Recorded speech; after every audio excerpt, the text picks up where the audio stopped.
যদি কখনো গভীর রাতে তোমার নাম কেউ ফিসফিস করে ডাকে অথচ চারপাশে কেউ নেই, তাহলে পিছনে তাকাবে না। কারণ কালো জাদুতে একটা নিয়ম আছে, যাকে ডাকা হয় সে তাকালেই ডাকে সাড়া দেয়, আর সাড়া দিলেই তার আত্মা আর তার থাকে না। আজ আমি তোমাদের এমন এক গল্প শোনাব, যে গল্প শোনার পর রাতের নিঃশ্বাসও তোমাকে ভয় দেখাবে। গ্রামটার নাম চন্দ্রডাঙ্গা। ম্যাপে এই গ্রামের নাম খুঁজে পাবে না, কারণ এই গ্রাম মানচিত্রে নয়। এই গ্রাম আছে ভয়ের ভিতরে। চারদিক ঘন জঙ্গল। সূর্য ডুবে গেলে এখানে পাখিও ডাক বন্ধ করে দেয়। রাত নামলেই গ্রামটার উপর যেন কেউ কালো চাদর টেনে দেয়। গ্রামের একদম শেষ প্রান্তে ছিল একটা পোড়া বাড়ি। লোকেরা বলে ওটা বাড়ি না, ওটা একটা মন্ত্রভাণ্ডার। আমি তখন কলেজে পড়ি। ছুটিতে মামার বাড়ি এই চন্দ্রডাঙ্গাতেই এসেছিলাম। প্রথম রাতেই টের পেলাম এই গ্রামে নীরবতা অস্বাভাবিক। রাত 12টা বাজার ঠিক আগে হঠাৎ দূরে ঢোলের মতো শব্দ। ঢং ঢং ঢং। আমি জানালা দিয়ে তাকিয়ে দেখি কেউ নেই, কিন্তু শব্দ থামে না। মামাকে জিজ্ঞেস করতেই মুখ সাদা হয়ে গেল। এই সময় জানালার দিকে তাকাস না, আজ রক্তচন্দ্র। রক্তচন্দ্র কি? এই গ্রামে বিশ্বাস করা হয় বছরে একবার চাঁদ লাল হয়ে ওঠে। সেদিন কালো জাদু সবচেয়ে শক্তিশালী হয়, আর সেই রাতে পোড়া বাড়ির দরজা নিজে থেকেই খুলে যায়। আমি হেসে উড়িয়ে দিলাম, শহরের ছেলে তো, এসব বিশ্বাস করি না। ভুল করেছিলাম। প্রথম অশুভ সংকেত। রাত 12:33। হঠাৎ আমার ফোন নিজে থেকেই অন হয়ে গেল। স্ক্রিনে শুধু একটাই লেখা, আয়। কোনো নম্বর নেই, কোনো নাম নেই। ঠিক তখনই বাইরে কেউ আমার নাম ধরে ডাকল। খুব চেনা গলা, আমার নিজের গলা। পোড়া বাড়ির রহস্য। পরদিন গ্রামের এক বৃদ্ধ, লোকেরা তাকে ডাকে ধলু কাকা। সে আমাকে একা পেয়ে বলল, তুই ডাকে সাড়া দিস নাই তো? আমি মাথা গাড়লাম। ধলু কাকা কাঁপা গলায় বলল, তাহলে বাঁচবি আপাতত। সে জানাল 20 বছর আগে এই গ্রামে একজন তান্ত্রিক এসেছিল। নাম ছিল নীলকণ্ঠ সাধু। সে মৃত মানুষ ডাকতে পারত, জিন বাঁধতে পারত, মানুষের ছায়া চুরি করত। গ্রামের মানুষ প্রথমে তাকে দেবতা বানালো। তারপর একদিন সে বলল, একজন মানুষ চাই, জীবিত, পূর্ণ আত্মাসহ। সেই রাতেই পোড়া বাড়ি তৈরি হল। কালো জাদুই নিয়ম। ধলু কাকা বলেছিল, কালো জাদুর 7টা নিয়ম আছে। ডাকে সাড়া দেওয়া যাবে না, নিজের নাম উচ্চারণ করা যাবে না, আয়নায় রাত 12টার পর তাকানো নিষেধ, রক্তচন্দ্রের রাতে ঘুমানো যাবে না, পোড়া বাড়িতে ঢোকা মানেই চুক্তি। চুক্তি ভাঙলে মৃত্যু নয়, এর চেয়েও খারাপ। একবার ডাক এলে দ্বিতীয়বার বাঁচা কঠিন। আমি তখনও পুরোটা বিশ্বাস করিনি। দ্বিতীয় রাত। রাত 1টা। ঘরের বাতি নিভে গেল। হঠাৎ আয়নায় দেখি আমি নেই। আয়নার ভেতর দাঁড়িয়ে আছে একটা লম্বা কালো ছায়া। ছায়াটা হাসল, তুই তো ডাক শুনেছিস। আমার গলা দিয়ে কোনো শব্দ বের হলো না। মাথার ভেতর শুধু একটা বাক্য, পোড়া বাড়িতে আয়। ভয়ঙ্কর সত্য। আমি দৌড়ে মামার ঘরে গেলাম। সে তখন ঘুমাচ্ছিল না। মামা বলল, তুই প্রথম না, প্রতি রক্তচন্দ্রেই একজন করে ডাকা হয়। আমি চেঁচিয়ে বললাম, কেন আমাকে? মামা চোখ নামিয়ে বলল, কারণ তোর আত্মা এখনো অন্ধকার জানে না। রাত 3টে। পোড়া বাড়ির দিক থেকে আগুনের আলো, কিন্তু আগুনে কোনো তাপ নেই। হঠাৎ আবার ফোন অন হলো। লেখা ভেসে উঠল, চুক্তি শুরু হয়েছে। দরজায় টোকা। টক টক টক।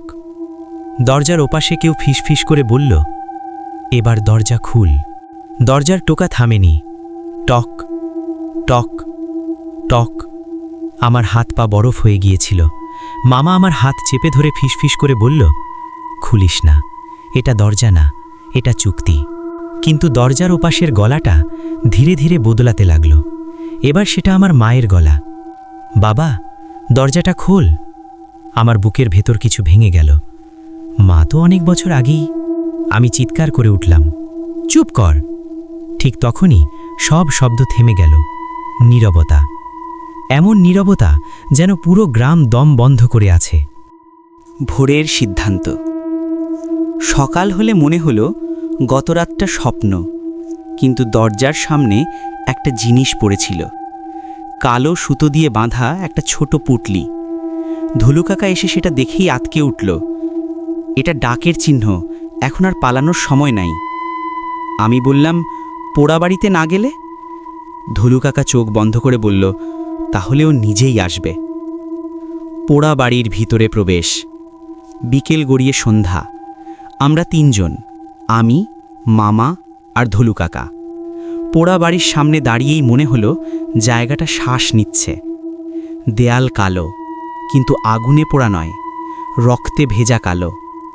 ধুলু কাকা বলল, ভেতরে ঢুকলে পিছনে তাকাবি না, কোনো নাম নেবি না, আর যা দেখবি বিশ্বাস করবি না। দরজায় হাত রাখতেই ভেতর থেকে গরম নিঃশ্বাস বের হলো। দরজা নিজে থেকেই খুলে এল। ঘরের মাঝখানে একটা বিশাল বৃত্ত। বৃত্তের চারপাশে শুকনো রক্তের দাগ। চার কোণে চারটে মাটির পুতুল।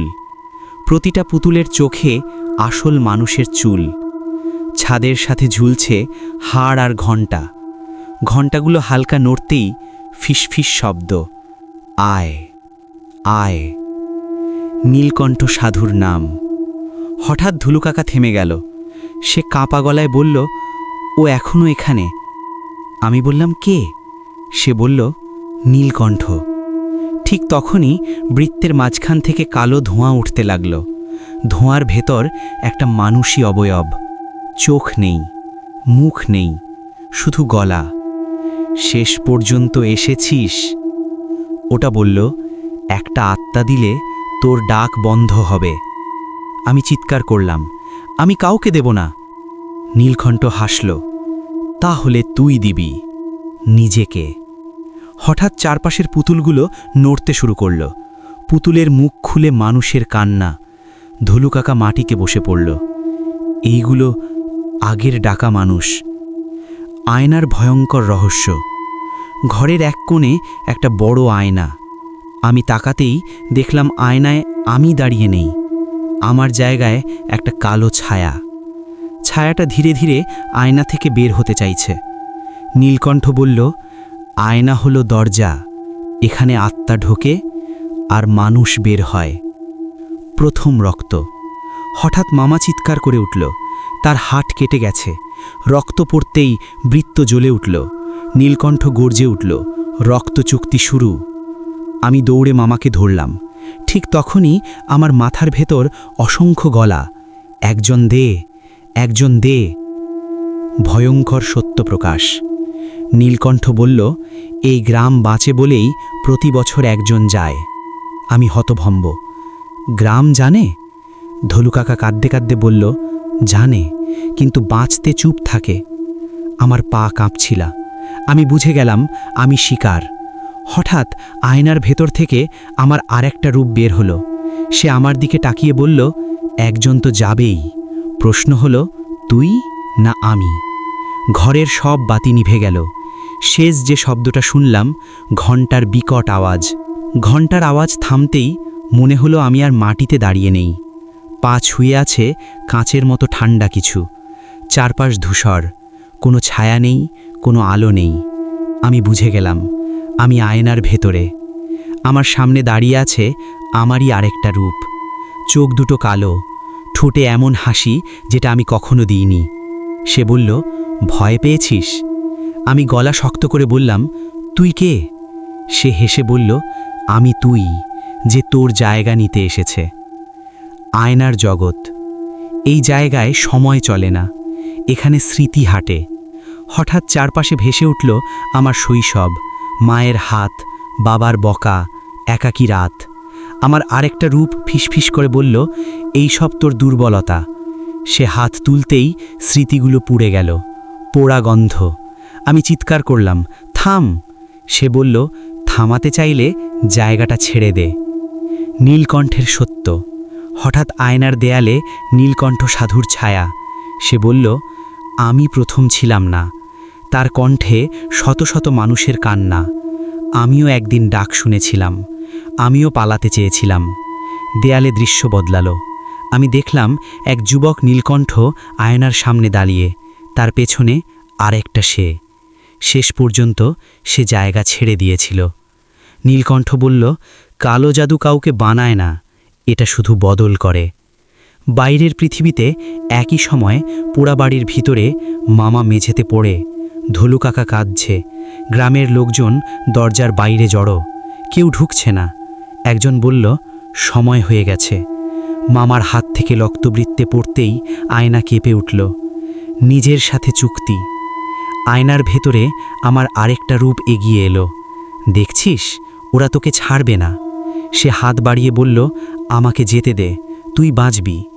আমি মাথা নেড়ে বললাম, মিথ্যে। সে গর্জে উঠল, বাঁচতে চাইলে কাউকে মরতেই হয়। ঠিক তখনই আমার মাথায় ধলু কাকার কথা, চুক্তি ভাঙলে মৃত্যু নয়, এর চেয়েও খারাপ। আমি চোখ বন্ধ করলাম। নিষিদ্ধ উপায়। আমি ফিসফিস করে বললাম, যদি চুক্তি ভাঙতে চাই? নীলকণ্ঠের ছায়া বলল, তাহলে একটাই পথ, নিজের ভয়কে বলি দিতে হবে। আমি বললাম, কিভাবে? আয়নায় নিজের নাম উচ্চারণ করে। আমার বুক কেঁপে উঠল। নিয়ম ভাঙা মানেই অজানা শাস্তি, নামের শক্তি। আমি আয়নার দিকে তাকিয়ে জোরে বললাম, আমার নাম। আয়না ফেটে চির ধরল। আমার আরেকটা রূপ চিৎকার করল, না, থাম। আমি আবার বললাম, আমার নাম। চারপাশের ধূসরতা লাল হয়ে উঠল। নীলকণ্ঠ চেঁচিয়ে উঠল, থামলে বাঁচবি। আমি তৃতীয়বার বললাম, আমার নাম। ভাঙন। আয়না বিস্ফোরিত হলো। আমি পড়লাম, অন্ধকারে। রক্তচন্দ্রের শেষ মুহূর্ত। চোখ খুলে দেখি আমি আবার পোড়াবাড়িতে। আয়না ভাঙা, বৃত্ত নিভে যাচ্ছে। নীলকণ্ঠের ছায়া চিৎকার করে উঠল, এই গ্রাম শেষ হয়ে যাবে। গ্রামের লোকজন দৌড়ে পালালো। ধলু কাকা মাটিতে লুটিয়ে পড়ল। মামা আমার হাত ধরল, তুই ফিরেছিস। কিন্তু আমার ছায়া মেঝেতে নেই। আমি বাইরে বের হতেই ভোরের আলো, গ্রাম শান্ত। হঠাৎ ফোন ভাইব্রেট করল। স্ক্রিনে লেখা, চুক্তি পুরো ভাঙেনি। পেছনে তাকাতেই আমার ছায়া দেয়ালে দাঁড়িয়ে। ছায়াটা হাসল, আর এক রাত বাকি। ফোনের স্ক্রিনে লেখা, আর এক রাত বাকি। এই কথাটাই বুঝিয়ে দিল আমি এখনো মুক্ত নই। গ্রামটা অস্বাভাবিক শান্ত। কোনো কুকুর ডাকছে না, কোনো পোকা নেই। মামা দরজার পাশে বসেছিল। আজ রক্তচন্দ্র শেষ হবে, সে বলল। হয় সব শেষ, নয়তো সব শুরু। আমি বললাম, গ্রাম কেন চুপ? মামা ফিসফিস করে বলল, কারণ আজ গ্রাম তার ঋণ শোধ করবে। গ্রামের বাসিন্দাদের আসল রূপ। রাত 11টা। এক এক করে মানুষ বের হতে লাগল। সবার হাতে মোমবাতি, চোখে ভয় নয়, প্রস্তুতি। ধলু কাকা এগিয়ে এলো। তার কণ্ঠে কোনো কান্না নেই। তুই আয়নার নিয়ম ভেঙেছিস, সে বলল। এখন সিদ্ধান্ত নিতে হবে। আমি জিজ্ঞেস করলাম, কিসের সিদ্ধান্ত? ধলু কাকা বলল, গ্রাম বাঁচবে না তুই। চূড়ান্ত সত্য। গ্রামের মাঝখানে একটা পুরনো বটগাছ। এই গাছের নিচেই প্রথম বলি দেওয়া হয়েছিল। ধলু কাকা বলল, কালো জাদু গ্রামকে রক্ষা করে, বদলে চায় একজন বাহক। আমি চিৎকার করে বললাম, তোমরা খুনি। এক বৃদ্ধ বলল, আমরাও একদিন ডাক শুনেছিলাম, কাউকে না কাউকে দিতেই হতো। আমি বুঝে গেলাম এই গ্রামটা অপরাধে গড়া। ছয়ার প্রত্যাবর্তন। হঠাৎ আলো নিভে গেল। বটগাছের গায়ে আমার ছায়া ফুটে উঠল। কিন্তু এবার সেটা আমার মতো নয়, লম্বা, ভাঙা গলা। সময় শেষ, ছায়াটা বলল। গ্রামের লোকেরা একসাথে বলল, ডাক শুরু হোক। লাল রক্ত। মাটিতে আঁকা হলো নতুন বৃত্ত। রক্ত নয়, এবার চাই ইচ্ছা। ছায়াটা আমার কানে বলল, আমাকে ছেড়ে দে, তুই স্বাভাবিক জীবন পাবি। আমি ফিসফিস করে বললাম, আর গ্রাম? ছায়া হাসল, গ্রাম তো সবসময় নতুন বাহক পায়। মামার স্বীকারোক্তি। হঠাৎ মামা এগিয়ে এলো, তার হাতে ছুরি। আমি হতভম্ব। মাফ কর, আমি তোকে আনিনি কাকতালিকভাবে। আমার বুক ভেঙে গেল। তুই ছিলিস সবচেয়ে পরিষ্কার আত্মা। আমি বুঝলাম আমার রক্তের সম্পর্ক এই জাদুর অংশ। শেষ বিদ্রোহ। আমি চোখ বন্ধ করলাম।